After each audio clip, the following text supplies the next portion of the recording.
Welcome to our podcast today. Welcome to my office. Appreciate Michael and Nancy James coming to my office to shoot today. It's great to have them here as our guests. Today's podcast is going to start a series of podcasts dealing with the life of the prophet in Nauvoo. I've entitled this particular series, The Passport to Heaven, and you'll see the meaning of that later in our series. This particular podcast will cover the years of 1839 through 1841. So let us begin. As the saints meandered into Nauvoo, they looked much like those that had returned from war. Most of them destitute and beaten down, and Joseph knew that an influx of new blood was desperately needed for the church to survive. On July the 2nd, 1839, Joseph called a meeting of the 12 apostles to give them instructions prior to the departure for their missions abroad.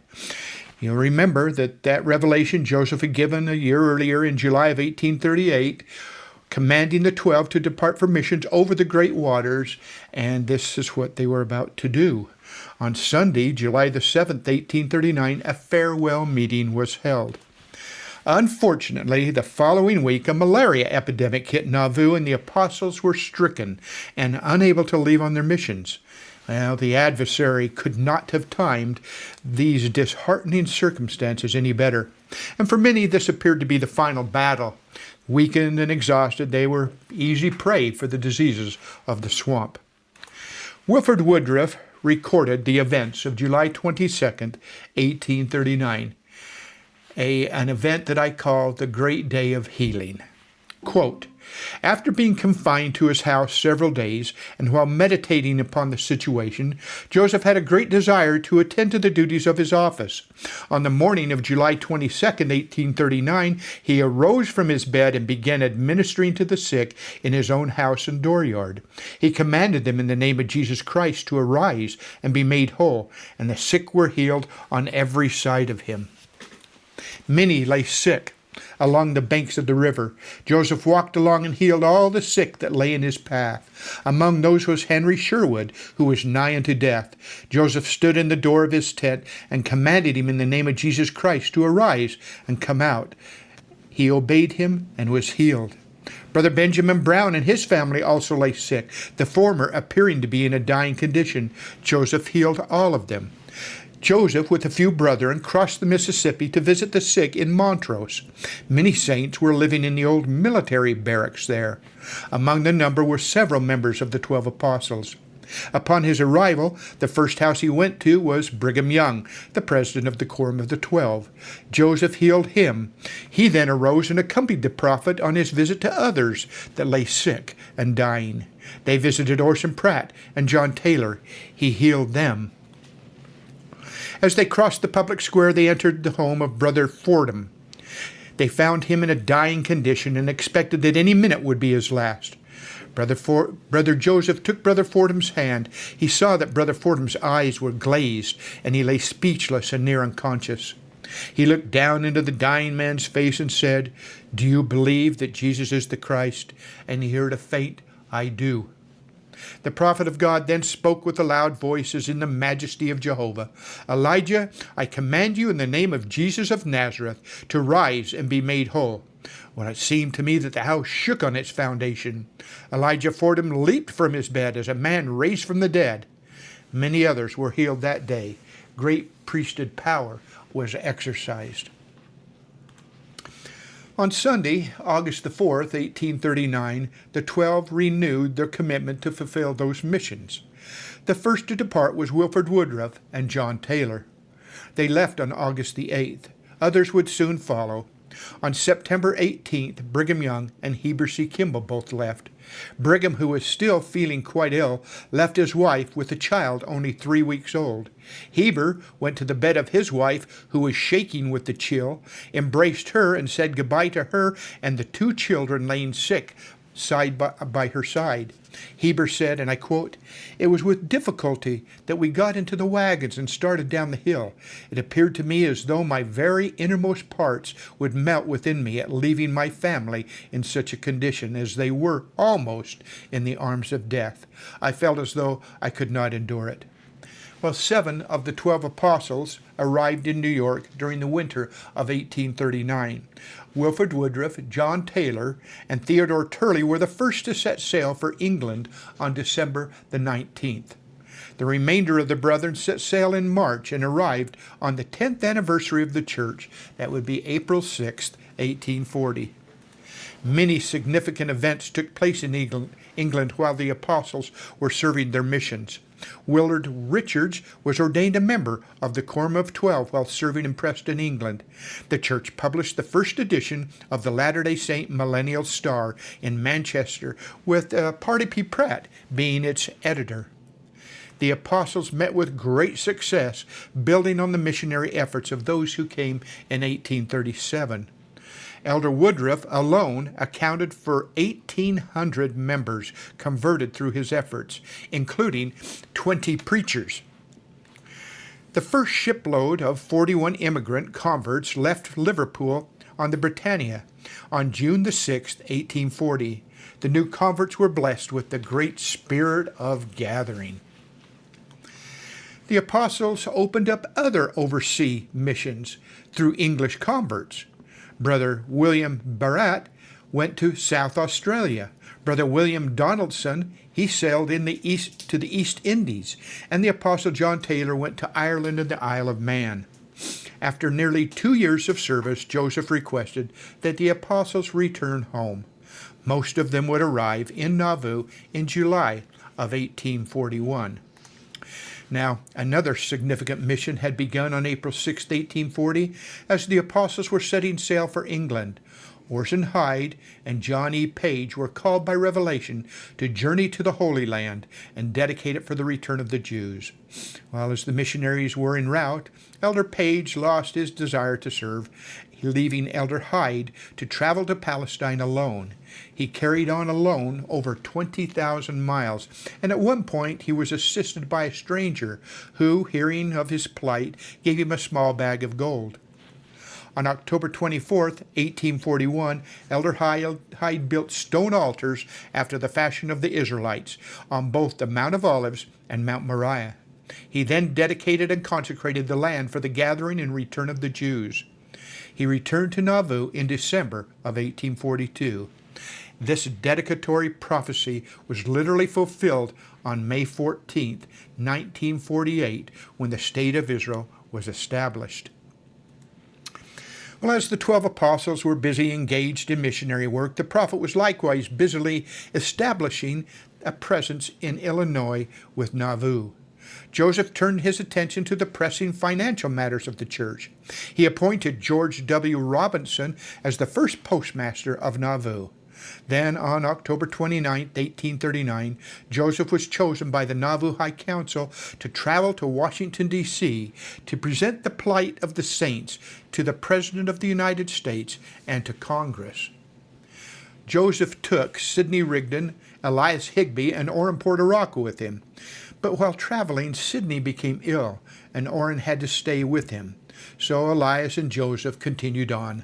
While traveling on to Washington, Joseph rescued the runaway stagecoach that they were riding in, actually saving the lives of a couple of members of Congress. On Thursday, November 28, they arrived in Washington, D.C., and they met President Martin Van Buren. After they presented the case of the saints, Van Buren said, and I quote, "What can I do? I can do nothing for you.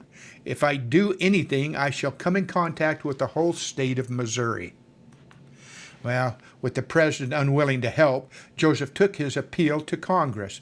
He presented claim files from 491 individuals totaling over $1,381,000, but again, it fell on deaf ears. Joseph returned to Nauvoo on March 4, 1840, having set the record straight, but really accomplishing very little. He was also greeted with the news that his good friend and clerk, James Mulholland, had died in his absence. On Wednesday, May 27, 1840, the church lost another giant, Bishop Edward Partridge. It seems that the effects of the Missouri persecution were too much for Bishop Partridge to endure. The prophet took every opportunity to preach many a mighty sermon. On one of these sermons, given in early September of 1840, Joseph preached at the funeral services of Colonel Seymour Brunson. And Joseph laid before the people the doctrine of baptism for the dead as found in 1 Corinthians 15:29. And the saints became enamored with the concept of redeeming their dead. And there followed thousands of hastily performed proxy baptisms in the Mississippi, with no official record being kept. Men and women were being baptized for deceased persons of the opposite sex. These haphazard baptisms would eventually come to an end when on September the 6th, 1842, the prophet received a revelation, which is Doctrine and Covenants, section 128, verse 24. It asked for a recording of names to take place and to wait for a portion of the temple to be completed for these sacred ordinances to be performed in. On September 14, 1840, Joseph Smith Sr. died, and they're the casualty of the Missouri persecution. Prior to his death, he called his family together to give them his last blessing.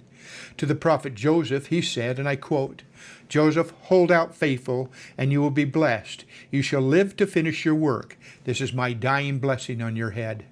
Exhausted, he then lay quiet for a time. Then suddenly he said, "I can see and hear as well as I ever could. I see Alvin." Well, a few minutes later, he died. He was 69 years old. Of his father, Joseph said, and I quote, "If ever there was a man who had a claim on the affection of the community, it was our beloved but now deceased patriarch. If ever there was an event calculated to raise the feelings of sorrow in the human breast, it certainly is the present. For truly we can say with the King of Israel, a prince and a great man has fallen in Israel, a man faithful to his God and to his church in every situation and under all circumstances through which he was called to serve." So literally, this slide kind of depicts from the typhoid fevers that Joseph contracted as a young 7-year-old, to Kirtland's claim that Joseph was a fallen prophet, to this final blessing, Joseph Sr. was always by his son's side. In mid-September of 1840, it seems Joseph had kindled the wrath of Governor Boggs of Missouri because of his visit to Washington and the accusations he had made about the state of Missouri. Boggs approached Governor Carlin of Illinois and asked him to arrest Joseph as a fugitive from Missouri. Joseph was arrested and tried before Stephen A. Douglas and set free. This incident set the stage for many such incidences involving a two-state collaboration to have Joseph arrested. During one evening, Stephen Douglas dined with Joseph. At Douglas's request, Joseph recounted the history of the Missouri persecutions, to which Douglas expressed sympathy. Joseph Smith then pronounced the following prophecy on the head of Stephen A. Douglas. He says, "Judge, you will aspire to the presidency of the United States, and if ever you turn your hand against me or the Latter-day Saints, you will feel the weight of the hand of the Almighty upon you, and you will live to see and know that I have testified the truth to you, for the conversations of this day will stick to you through life." Well, despite the challenges, the city of Nauvoo was chartered by the state legislature on December the 16th, 1840. The charter provided for a mayor, 4 aldermen, and 9 elected councilors. This comprised the city council. It also provided for a municipal court and the creation of a city militia that would be known as the Nauvoo Legion. The charter granted power to organize its own education system, complete with a university. No other municipality in America has enjoyed such complete control of its own affairs. Such notables as Abraham Lincoln and Stephen Douglas voted for passage of the Nauvoo Charter. The infamous John C. Bennett, who joined the church in Nauvoo, worked long and hard to secure passage of the charter. For his efforts, he would be elected the first mayor of Nauvoo in February of 1841. Let me take a moment now and share with you a little about this deceitful Mr. John C. Bennett and his involvement with the church. It came after several encounters with the Nauvoo community. Bennett wrote several letters to Joseph Smith in which he declared his desire to join the Church of Jesus Christ of Latter-day Saints. Bennett was essential to the passing of the Nauvoo Charter. the provisions that he made, and he helped craft the article to begin with. He even garnered praise for his lobbying efforts from a young Abraham Lincoln. His efforts on behalf of the church and the amount of time that he spent living in the mansion house in Nauvoo secured Bennett the confidence of Joseph Smith. He was given greater civic and ecclesiastical responsibilities in Nauvoo. Bennett became a counselor in the first presidency for a time, a mayor of Nauvoo, general of the Nauvoo Legion, and a chancellor of the Nauvoo University. Well, despite all of this that Bennett was given, he quickly fell from grace and was excommunicated for sexual misconduct on May the 11th, 1842. And we'll learn more about Bennett's antics here in the future. In January of 1841, with the success of the Apostles' missionary efforts, the first British edition of the Book of Mormon was published in Liverpool, England. At this time, the prophet also started a new written work. He called it the Book of the Law of the Lord. It was a large leather-bound book, 500 pages, containing letters, revelation, and minutes of meetings, as well as the results of church donations to the construction of the Nauvoo Temple. One revelation found in the book was Doctrine and Covenants, section 124. It was given on January 19, 1841, and it outlined the development of Nauvoo and the order of the priesthood. The church leadership was to publish a proclamation to the kings of the world, much like the Proclamation of the Family that was issued on September 23, 1995, or the Restoration Proclamation issued April 5, 2020. They were to build a temple to the Lord and construct a boarding house for strangers visiting the city. Joseph took this opportunity to establish the order of the church. Hiram was ordained patriarch of the church to replace Joseph Sr., who had recently died. William Law was called to serve as Joseph's second counselor, Sidney Rigdon already serving as first counselor. Let me introduce to you William Law. William Law was born in Tyrone, Ireland. He was a merchant and a physician. After many moves, he immigrated to Upper Canada. In 1836, he was baptized by John Taylor, and in 1839, he led a group of converts from Canada to Nauvoo. He was called by Joseph in April of 1841 to serve as a counselor in the first presidency. He would serve as second counselor until 1844. He held a number of other prominent positions in Nauvoo during those years. By early 1844, however, Law started to doubt Joseph's prophetic calling. The issue of polygamy, the lack of separating church and state issues, and the jealousy he had for Joseph fueled his apostasy. He was removed from office on January 8, 1844, and excommunicated on April 18, 1844. He immediately then started an underground church called the True Church of Jesus Christ of Latter-day Saints. He was editor of the Nauvoo Expositor, which of course ultimately led to the death of Joseph. He later stated, Joseph's goal was to demoralize the world and to give it to Satan, his master.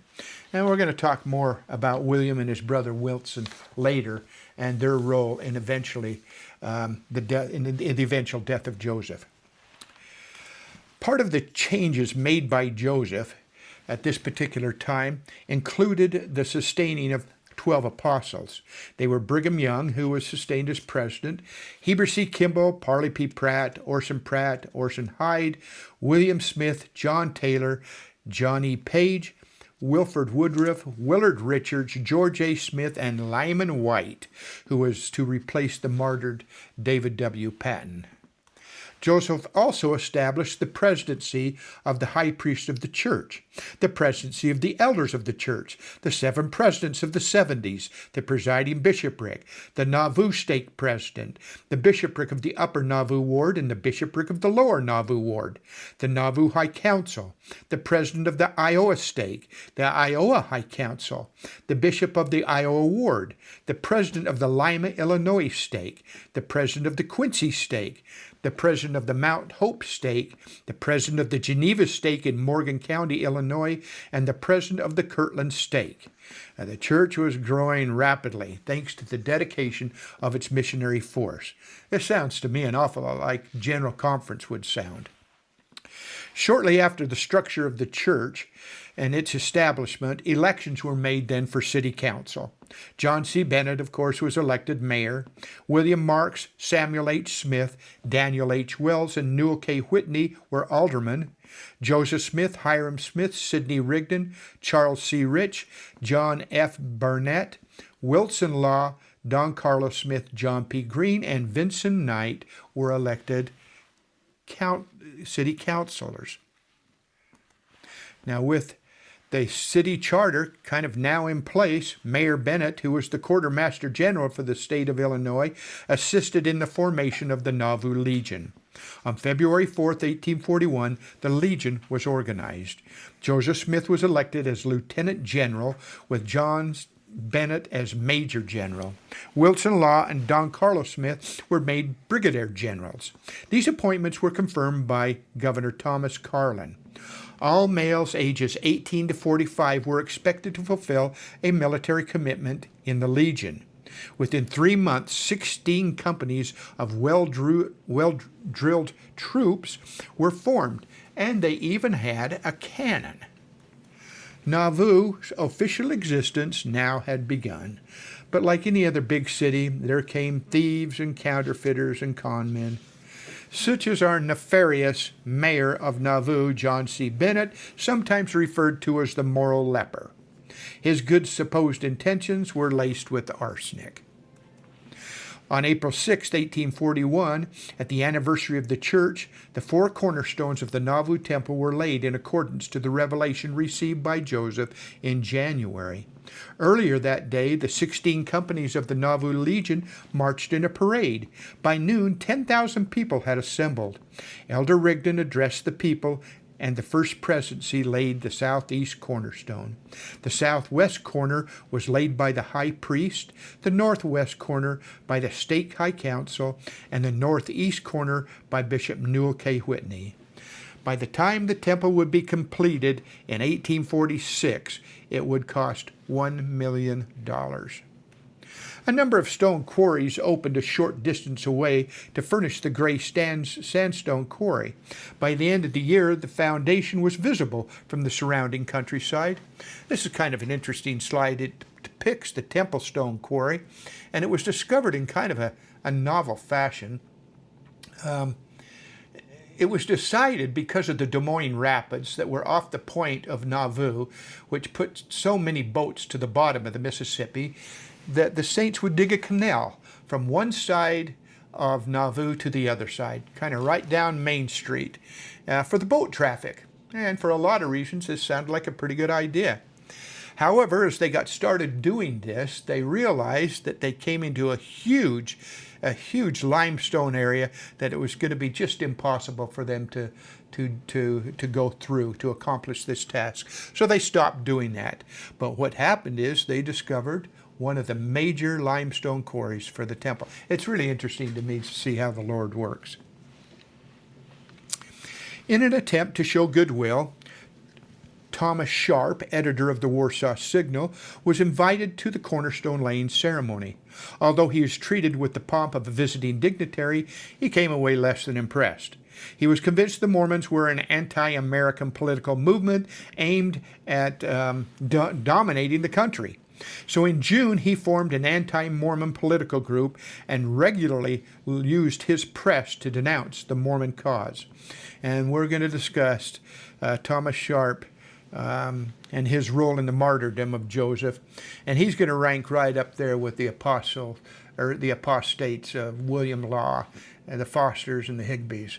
So he's got and we'll talk about him considerably here in the future. Well, with the temple now under construction, the location was needed from which an area could be set aside to preach from. Now, near the west side of the temple, the saints erected a bowery, which they called the Grove. And from this open-air theater, the saints heard the prophet and others speak on a regular basis. Now, while Nauvoo flourished, all was not well and at peace in the surrounding communities. On June the 4th, 1841, Joseph was arrested while staying at the Heberlands Hotel in Bear Creek, about 28 miles south of Nauvoo, the charge being a fugitive from Missouri. The arrest warrant was issued by Governor Carlin of Illinois at the demand of Governor Reynolds of Missouri. A similar incident took place, as you'll remember, in September of 1840. Well, as before, Joseph obtained a writ of habeas corpus blocking his extradition. Stephen A. Douglas again, who at this particular time happened to be in Quincy, set a hearing in Monmouth for this particular accusation. Joseph secured the services of O.H. Browning, one of the most eminent local attorneys, to handle this particular case. Mr. Browning had personally witnessed the suffering of the saints as they left Missouri. His skill and empathy for the saints helped turn the tide of hatred, and Joseph was released. So you have kind of the same thing going on. You've got a new governor in Missouri. You got Reynolds. Boggs is now out of the picture. And Reynolds is trying to pick up where Boggs left off and talking to Carlin and trying to get Joseph arrested and brought to trial back in Missouri. This is kind of fascinating. On February the 9th, 1844, Reynolds committed suicide while in office. And in March of 1844, in a sermon Joseph gave, he taught that God had promised to give him anything he asked for. Well, he stated that he prayed to God to deliver me out of the hands of the governor of Missouri, and if it must needs be, to accomplish it, to take him away. Fascinating stuff. By July, Nauvoo had become a social center. The city boasted 1,200 new homes, population of 9,000, and many visitors came to see the Mormon metropolis. One reporter from the New York Herald said, quote, "Joseph Smith is undoubtedly one of the greatest characters of the age. He indicates as much talent, originality, and moral courage as Muhammad, or any of the great spirits that have hitherto produced revolutions in the past. While modern philosophy is overspreading the Atlantic states, Joseph Smith is creating a spiritual system combined with morals and industry that may change the destiny of the race." Well, August was an exciting month in Nauvoo as the apostles began to return home from their missions overseas. Joseph was overjoyed to see these men, for he had grown concerned over this last year about the loyalty of some of the leadership of the church serving during the interim, namely Sidney Rigdon, John C. Bennett, William Law, Wilson Law, Chauncey Higbee, Francis Higbee, Charles Foster, Robert Foster, William Marks, Austin Coils, and Charles Ivans. Now, with the faithful 12 home, Joseph felt some sense of security. However, Joseph's joy at the return of the brethren turned quickly to grief, because on August 7th, his faithful brother, Don Carlos Smith, died of exposure as a result of working in a cold, damp cellar while producing the Times and Seasons newspaper. Joseph further was pushed towards despair by the death of his own infant son and brother's namesake, Don Carlos Smith, on August 15th, 1841. A month that started so promising quickly became tragic for Joseph. On August 16th, Brigham Young was asked to conduct a special conference. Joseph was late arriving because of the death of his son. The 12 had not been accustomed to conducting affairs of the church locally. When Joseph arrived, he made this announcement, quote, "The time had now come and arrived that the 12 should be called upon to stand in their place next to the first presidency and attend to the business of the church. They were now equal in authority and responsibility to the first presidency." He then conferred on Brigham Young, as president of the quorum, the keys of the sealing power which had been bestowed upon Joseph by Elijah. Joseph would later confide to his friends, and I quote, Now if they kill me, you have got all the keys. The host of Satan will not be able to tear down the kingdom. Because of on your shoulders will be the responsibility for leading the people, for the Lord is going to let me rest for a while." In late August, Robert Thompson, Joseph's scribe, passed away, and Willard Richards was called to serve as Joseph's personal secretary and the general clerk of the church. Willard would remain by Joseph's side throughout the balance of the prophet's life, and he would live to be an eyewitness to the ultimate sacrifice that Joseph would pay. On October the 2nd, 1841, the cornerstone for the Nauvoo house was laid per revelation given earlier in January. The Nauvoo house was to accommodate travelers and converts who constantly came into the city. The money raised for construction was acquired from the sale of stock to worthy church members. Within the cornerstone of this particular building, Joseph put the original manuscript of the Book of Mormon. Perhaps not a great thing to have done, for most of it was destroyed once it was recovered. We conclude our podcast today of Passport to Heaven with the thought that Nauvoo was a city under construction, yet a city very, very much concerned about its spiritual welfare. By November, a temporary baptismal font in the Nauvoo temple was dedicated, and baptisms now began there inside what would eventually be the Nauvoo temple. Nauvoo was growing both in population, spirituality, and traders from within. Thank you for joining me today. I appreciate you tuning into our podcast. I hope you found it interesting as we've discussed the first couple of years of Joseph's sojourn in Nauvoo.